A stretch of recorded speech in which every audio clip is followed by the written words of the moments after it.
We're at the Cannabis Capital Conference presented by Benzinga, and we're talking to Larisa Bolivar of the National Diversity and Inclusion Cannabis Alliance. Larisa, welcome to SmallCapPower. Thank you for having me. Talk to us about what you do in this alliance, the National Diversity and Inclusion Cannabis Alliance. So, National Diversity and Inclusion Cannabis Alliance, which is NDICA for short, which is a type of cannabis, we are working to create a more diverse industry. Right now, most people who are in prison for cannabis are people of color, and we have this huge billion-dollar industry emerging, and most of these people can't participate in the industry, A, because they're in jail, and even after they leave, they have criminal charges. And the industry is putting in what they call suitability requirements to keep certain elements out. And one of those elements is if you have a previous drug charge. Well, I mean, it's cannabis, and these were the people that were helping create, the black market, the underground market, and now they're in prison while everybody else is making money. So we are working on shifting that balance and by helping people through expungement clinics. So with expungement clinics, you're expunging your record, and then that helps them participate in the industry. We do training to do empowerment for people of color so that they can learn not just about the industry, but how to run a cannabis business, how to be a compliant business. Because one of the things that we've been finding is when people do put in people of color into their businesses in leadership positions because they're trying to meet a quota or whatever, they're not really empowering people. These are just proxy leaders. And so we're trying to shift that as well. We're trying to create real meaningful leadership for people of color in cannabis.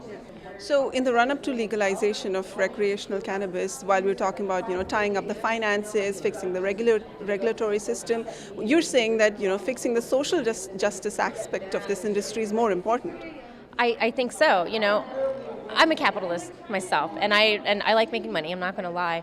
But I got involved in cannabis almost 20 years ago, primarily because it was a social justice issue. I moved to Colorado as a medical marijuana refugee with my ex-husband so that we could consume cannabis more safely. Were just passing medical marijuana.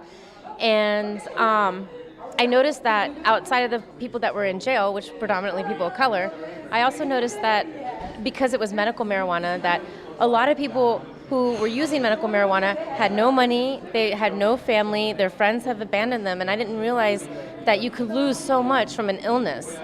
And the whole movement is rooted in social justice. When Nixon launched the drug war officially in the 60s, it was targeted towards people of color and hippies. And prior to that, in the 1930s, there was all this propaganda that led to that racist type of policy. And so it is absolutely a social justice issue. Which markets do you see, driving all the demand for recreational cannabis once Canada's legalization kicks in? Oh, absolutely, I would think the flower market. If you look at charts, most cannabis consumers consume flower.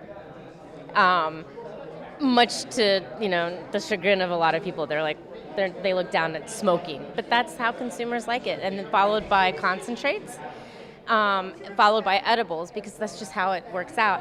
But we can't forget the ancillary markets, the people that provide the picks and the shovels for this industry. That's where I think a lot of money is going to be made. I'm making more money with my business, TCMS Global, than I would have ever made as a cultivator or as a dispensary owner.